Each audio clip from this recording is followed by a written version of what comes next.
Jésus avant Jésus. La vie, la lumière, le Fils unique.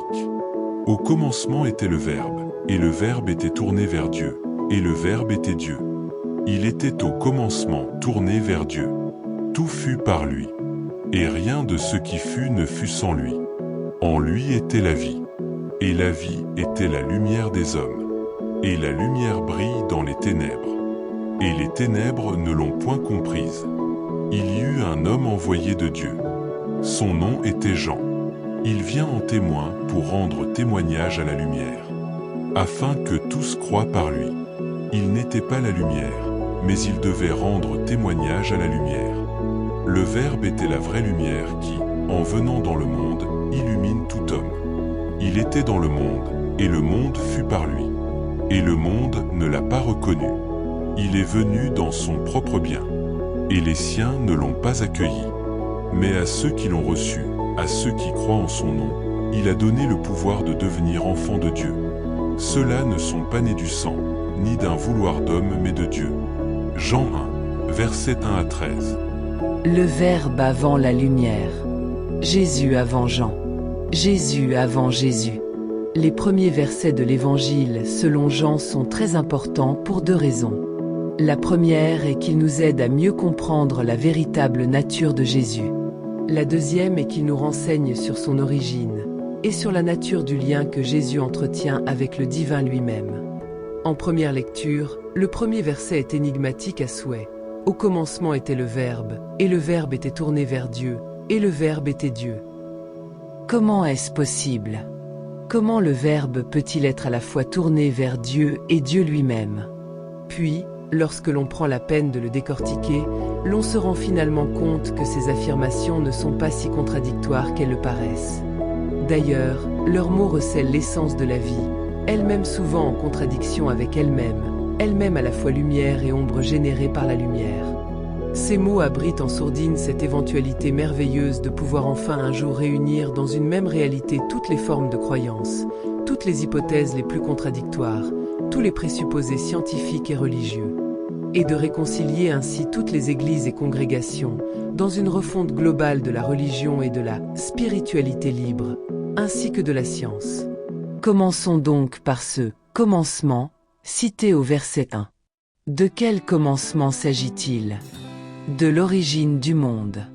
Vaste question qui divise tant les hommes depuis des générations et des générations, et qui a généré, entre autres, la fameuse question: est-ce l'œuf qui a créé la poule ou la poule qui a créé l'œuf? Or, de façon un peu moins prosaïque cette fois, il se trouve que le paradoxe du premier verset rejoint cette idée. Et le Verbe était tourné vers Dieu, et le Verbe était Dieu. Si l'on s'attarde un peu sur les mots, ceci nous amène à l'inévitable question. Est-ce la formule « le Verbe était tourné vers Dieu » la vraie réalité? Ou bien est-ce l'autre formule « le Verbe était Dieu » ? Dans le premier cas, cela signifierait que le Verbe préexiste à Dieu. Dans l'autre cas, ce serait l'inverse. Mais faut-il réellement chercher à savoir laquelle de ces deux affirmations contradictoires est vraie, puisque la phrase tout entière associe les deux par la conjonction de coordination et, nous invitant ainsi à accepter la concomitance des deux concepts? Ceci nous amène inévitablement à nous interroger. Une chose crée peut-elle être en même temps son propre créateur? En effet, la concomitance de ces deux affirmations nous semble absurde, invraisemblable, incompréhensible. Dans notre réalité, ceci apparaît impossible. Et pourtant, si nous nous trompions, si cela était possible.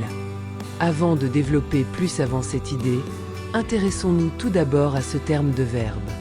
Qu'est-ce que le verbe? Selon la définition littéraire, le verbe est l'expression de la pensée. Selon celle de la pensée chrétienne, il est la parole de Dieu adressée aux croyants. Dans les deux cas, l'expression orale de la pensée, car il s'agit bien évidemment ici d'expression orale, puisque nous sommes au commencement de toute chose et que les scribes et écrivains n'existent pas encore, le verbe précède la parole. Or, pour qu'il y ait parole, il faut nécessairement qu'existe le son. Nul son, nulle parole. Et si le son existe de manière intrinsèque, et si tout fut par lui, et si rien de ce qui fut ne fut sans lui, d'où vient-il? Qui le créa? La réponse nous est donnée très clairement ci-dessus. et le Verbe était Dieu. Tout simplement. Dieu est le son, Dieu et le Verbe ne font qu'un. Dieu aurait donc créé tout ce qui existe à travers l'expression de sa parole. Ceci grâce au son. Bien sûr, les personnes athées refuseront en bloc cette hypothèse, au profit de la théorie beaucoup plus scientifique et cartésienne selon eux de l'évolution. Ce qui d'ailleurs reste une théorie quoi qu'il en soit, au même titre que celle de l'existence de Dieu, tant nous manquons encore de preuves tangibles d'un côté comme de l'autre. Et si, en réalité, les deux versions, tout au moins une partie des deux n'étaient pas incompatibles? Si elles se rejoignaient quelque part, en ce point de rencontre non encore déterminé ni démontré sur l'échelle du temps, entre la science et la spiritualité? En effet, la Bible nous le dit elle-même. Pour Dieu un jour est comme 1000 ans et 1000 ans sont comme un jour. Notre temps terrestre n'est pas le même que le temps divin. Ce qui pourrait expliquer les différences de vue entre les croyants et les athées. D'un côté la création divine quasi instantanée, de l'autre la création évolutive. Toutefois, il existe un point de rencontre encore mystérieux, une sorte de zone de distorsion du temps, où les deux conceptions seraient susceptibles de se rejoindre. Pour étayer cette idée, partons du postulat que notre monde, tel que nous le connaissons, ne s'est pas construit au fil du temps selon la théorie de l'évolution ni celle d'un assemblage aléatoire d'événements hasardeux, ainsi que le pensent les scientifiques. Ces dernières hypothèses apparaissent d'ailleurs, me semble-t-il, beaucoup plus invraisemblables que celles d'une création pensée, choisie, délibérée, proclamée et ordonnée. Prenons en effet l'exemple du fameux et mystérieux nombre d'or, qui est une proportion mathématique. Il provient de la séquence de Fibonacci, qui est une série de nombres dans laquelle le nombre suivant est la somme des deux nombres précédents. Le nombre d'or est un nombre infini qui représente l'harmonie et la beauté quand il est utilisé pour construire des figures géométriques. Source Google. Or, le fait est que l'on retrouve cette même proportion mathématique partout dans la création naturelle, aussi bien dans les espèces animales que végétales. Comment un tel hasard est-il possible? Autre exemple, et non des moindres, l'agencement des planètes et des étoiles. Comment envisager un seul instant que cet agencement soit l'effet du hasard, sachant qu'il suffirait que la planète Terre se situe 1 millimètre plus près du Soleil pour que cela entraîne des événements catastrophiques pour elle? Le réchauffement induit entraînerait la fonte des glaciers, une élévation du niveau de la mer et l'inondation de la majeure partie de la planète.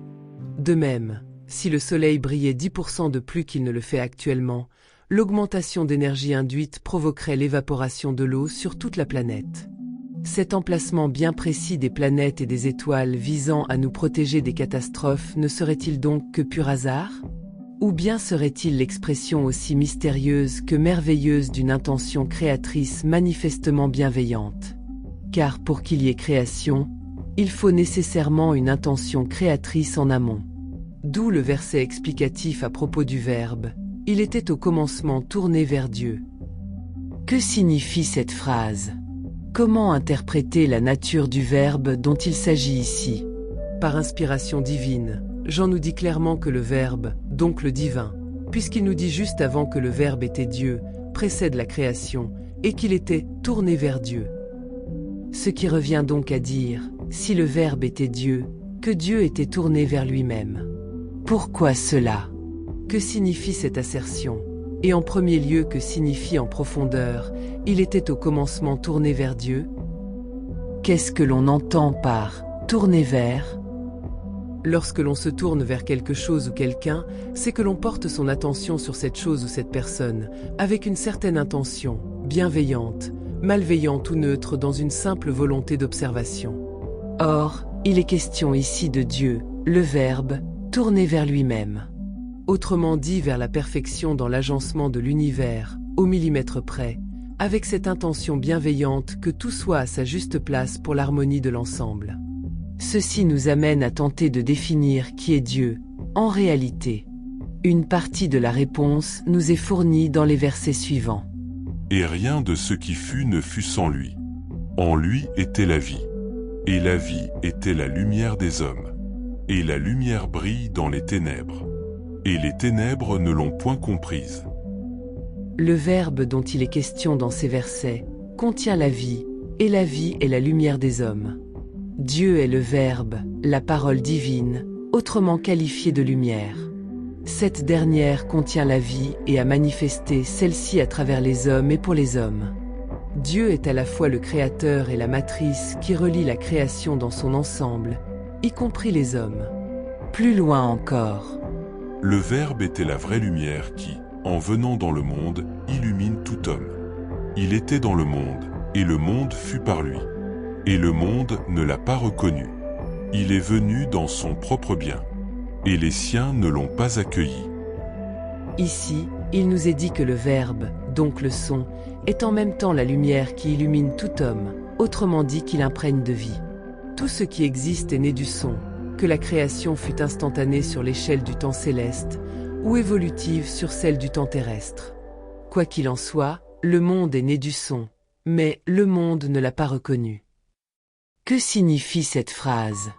Pour que l'on reconnaisse une chose ou une personne, il faut d'abord qu'on l'ait connue auparavant, n'est-ce pas ? Serait-ce donc que la création n'a pas reconnu son créateur ? Quel est ce mystère ? La réponse nous est donnée dans les 2 versets suivants. Il est venu dans son propre bien, et les siens ne l'ont pas accueilli. Il, autrement dit le Verbe ou Dieu, s'est présenté à l'humanité à travers sa création, son propre bien. Ou plus exactement, il s'est manifesté par la création, ou encore, il s'est incarné à travers elle. Et si Dieu contenait le monde, donc les humains également, avant même d'avoir créé l'un et l'autre, ceci nous apparaît inconcevable, impossible, absurde. Et pourtant, si c'était cela que Dieu a voulu nous laisser comme message à travers ces mots, il est venu dans son propre bien, et les siens ne l'ont pas reconnu. Autrement dit, il s'est incarné en ces milliers de particules de vie qu'il contient, y compris les humains. Hélas, à ce jour, ceux-ci n'ont pas encore compris et accepté ce mystère d'une matrice divine transcendante dont nous faisons tous partie. Qu'est-ce que tout cela signifie concrètement ? Cela signifie que Dieu est omniprésent. Dieu est en tout, en chaque particule de vie, en chaque élément de la nature, en chaque animal, et bien entendu, en chacun de nous.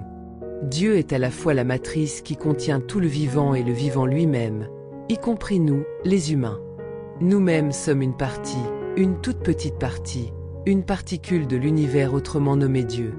En même temps, nous sommes unis et associés à toutes les autres particules de vie, pour former l'univers tout entier. De sorte que nous sommes l'univers. Nous sommes à la fois une particule de l'univers, tout en contenant l'univers tout entier. Dans notre rapport à l'univers, nous sommes en quelque sorte à l'image des cellules vis-à-vis du corps humain. Notre corps est composé d'une multitude de cellules. Chacune de ces cellules contient la vie en elle-même, et ainsi qu'il a été démontré scientifiquement, une intelligence. Chacune de ces cellules possède une activité propre. Chacune d'entre elles a un rôle bien défini à jouer, mais toutes sont également dépendantes les unes des autres, car une cellule toute seule ne peut animer tout le corps. Il faut une harmonie entre toutes les cellules, une union de toutes leurs intelligences et de leurs énergies pour maintenir le corps humain en vie et en bonne santé. Si certaines de ces cellules ne remplissent plus leur rôle, alors le corps tout entier perd de ses forces et finit par tomber malade. Tout organisme cellulaire dérive d'une seule cellule. C'est à la suite de la division répétée de cette cellule que l'organisme prend corps. Il n'en reste pas moins vrai que toute seule, cette cellule ne peut et ne pourra jamais mouvoir tout le corps. Pour cela, elle a besoin de toutes les autres, de même que toutes les autres ont besoin d'elle. C'est le travail de toutes les cellules ensemble qui peut maintenir le corps en vie. Et ce travail peut se faire uniquement si la cohésion existe, cette cohésion étant elle-même assurée par la membrane plasmique qui entoure chaque cellule et les relie entre elles. C'est cette membrane qui assure la cohésion tissulaire et donc maintient le corps en vie. Cependant, cette cohésion ne peut s'effectuer que si les cellules reçoivent l'énergie extérieure à elles-mêmes fournie par les nutriments.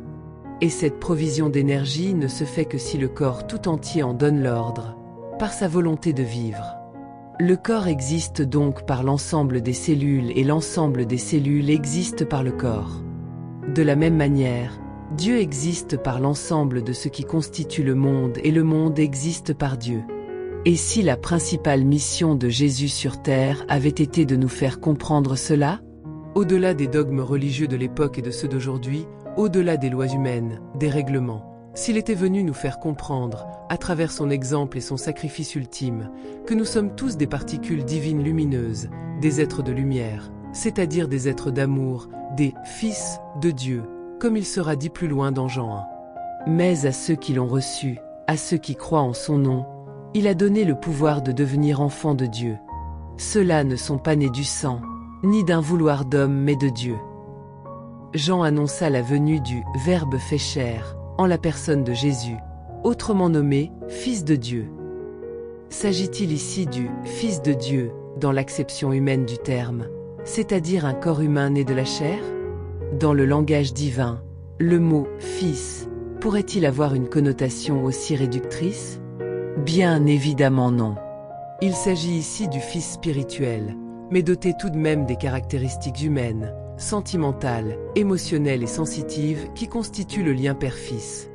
Le verset « Mais à ceux qui l'ont reçu, à ceux qui croient en son nom, il a donné le pouvoir de devenir enfants de Dieu » nous aide à comprendre cette idée. Jésus est venu en mission sur terre pour enseigner les humains sur leur véritable nature, des êtres de lumière, des enfants de Dieu, au même titre que lui. Il est venu nous montrer ce qu'il y a lieu de faire pour récupérer ce titre.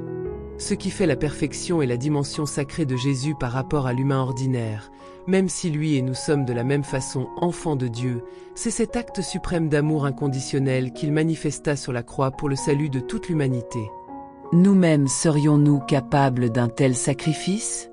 Probablement non, pour la plupart d'entre nous en tout cas.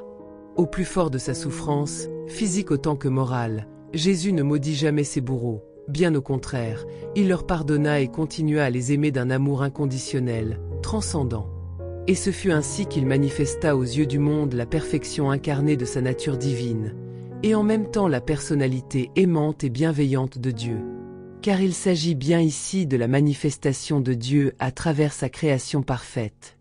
Jean lui rend témoignage et proclame « Voici celui dont j'ai dit, après moi vient un homme qui m'a devancé, parce que, avant moi, il était. » Jean exprime bien ici le fait que Jésus, qu'il n'a pas encore vu, en réalité existait avant lui. Il existait même avant lui-même, puisqu'il était Dieu, Jésus avant Jésus. Quand on conscientise cette idée, on se rend compte de la dose de foi qu'il fallait à Jean pour énoncer cette vérité.